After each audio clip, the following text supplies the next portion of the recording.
ఈ రోజు ఈనాడు దినపత్రిక చూసినట్లయితే మనకు ముందుగా కనిపిస్తున్నటువంటి మెయిన్ హెడ్లైన్ ఇక్కడ చూడొచ్చు. తాగితే రోగాల పాలు, ఎసిడిక్ యాసిడ్, గ్లూకోజ్ వనస్పతులతో తయారీ, హైదరాబాద్ నగరం చుట్టుపక్కల జిల్లాల్లో విక్రయం, Swachh Bharat make in India లోగోలు వేసి మరీ అమ్మకం. పాలు తెల్లగా ఉన్నాయి, చిక్కగాను ఉన్నాయి, ప్యాకెట్ అంతకన్నా అందంగా ఉంది, పైపెచ్చు దానిపైన Swachh Bharat make in India లోగోలు ఉన్నాయి. అన్నిటికన్నా ముఖ్యంగా ప్రముఖ బ్రాండ్లతో పోలిస్తే తక్కువ ధరకే ఇస్తున్నారు.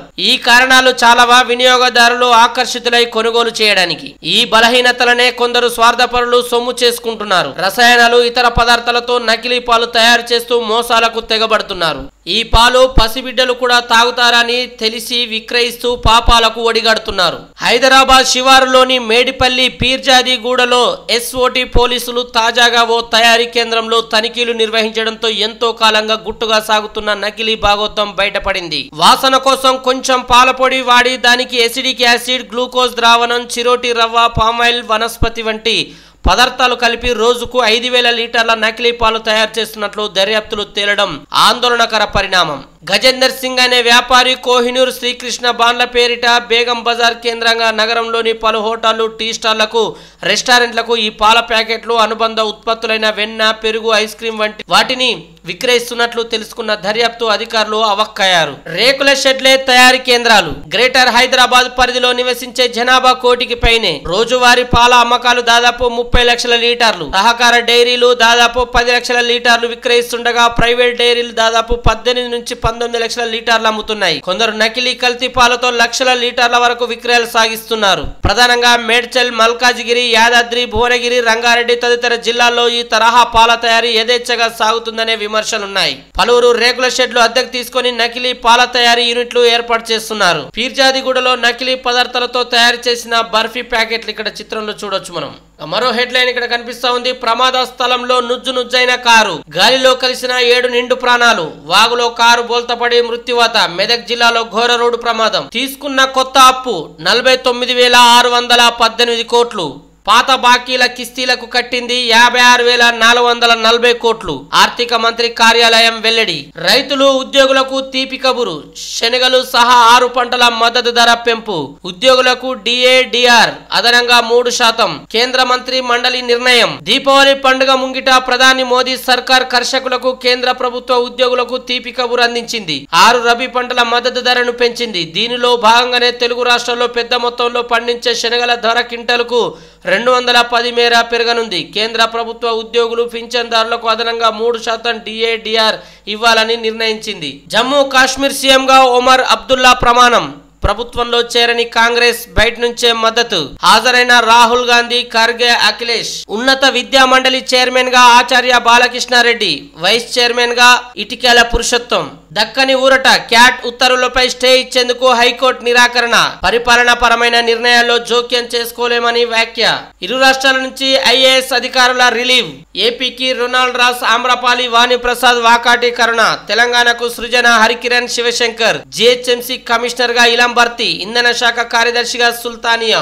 జల సంక్షోభంతో ఆర్థిక వ్యవస్థలు కుదేలు. పలు దేశాల GDPలో 8 నుంచి 15% నష్టం వాటిల్లే ప్రమాదం. నీటి యాజమాన్యం సమర్థంగా లేకపోవడమే కారణం.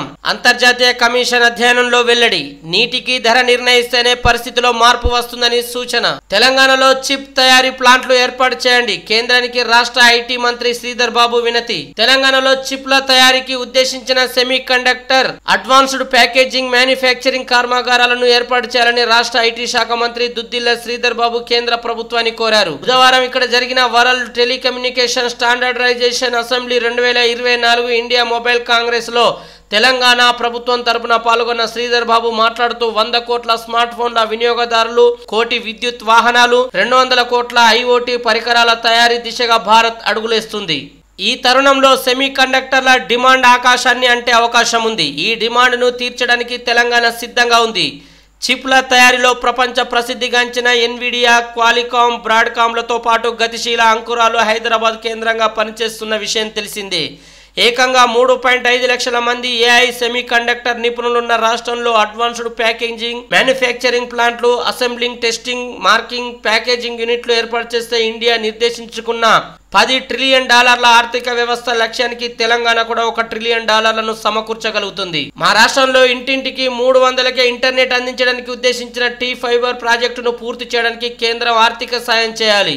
ఈ ప్రాజెక్టు పూర్తయితే గ్రామీణ పారిశ్రామికవేత్తలకు సాధికారత లభించడంతో పాటు విద్య, వైద్య సౌకర్యాలు అందుబాటులోకి వచ్చి జీవన ప్రమాణాలు మెరుగుపడతాయని వివరించారు.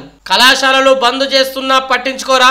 ఫీజు రియంబర్స్మెంట్ బకాయిలు విడుదల చేయాలని రాష్ట్రంలోని ప్రైవేట్ డిగ్రీ, పీజీ కళాశాలలు బంద్ చేస్తున్న ప్రభుత్వం పట్టించుకోదా? వెంటనే యాజమాన్యాలతో చర్చలు జరపాలి అని జాతీయ బీసీ సంక్షేమ సంఘం అధ్యక్షుడు ఆర్ కృష్ణయ్య ఒక ప్రకటనలో డిమాండ్ చేశారు. అనేక పథకాలకు, కాంట్రాక్టర్లకు వేల కోట్ల బిల్లులు చెల్లిస్తున్నారని, పేద పిల్లల బోధన రుసుములు, మెస్ బిల్లులు, స్కాలర్షిప్లు చెల్లించడానికి మాత్రం బడ్జెట్ లేదా అని ప్రశ్నించారు.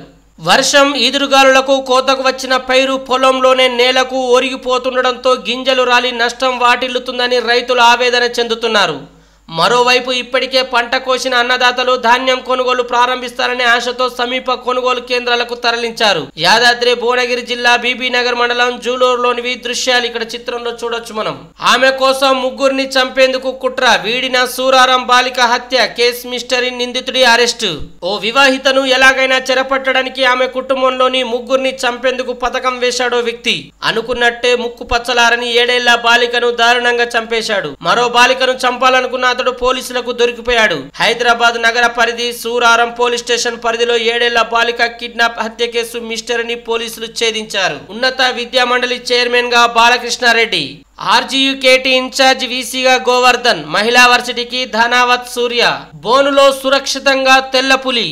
అయ్యో తెల్లపులి, అమ్మో మొసళ్ళు. వన్యప్రాణులు తరలిస్తున్న వాహనం బోల్తా.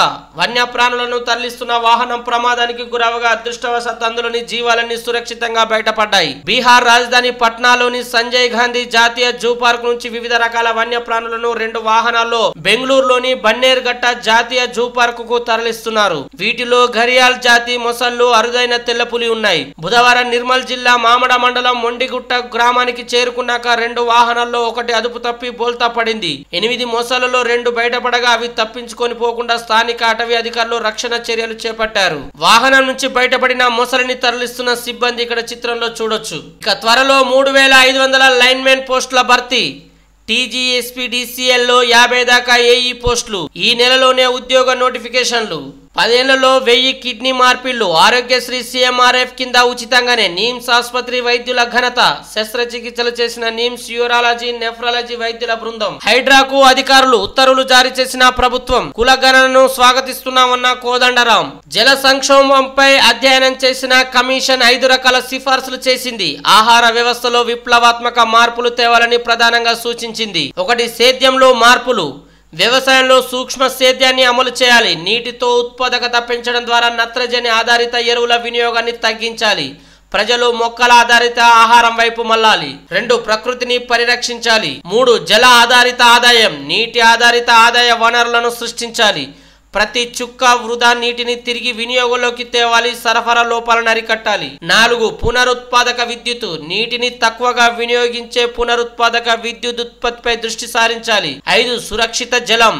ప్రస్తుతం సురక్షిత నీరు అందక రోజుకు 1000 మంది పిల్లలు మరణిస్తున్నారు. 2030 నాటికి సురక్షిత నీరు లభించని కారణంగా ఒక్క శిశువు మరణించకూడదనే లక్ష్యాన్ని నిర్దేశించుకోవాలి. ఇవి ఈరోజు ఈనాడు దినపత్రికలో వచ్చినటువంటి ప్రధానమైన వార్తలు.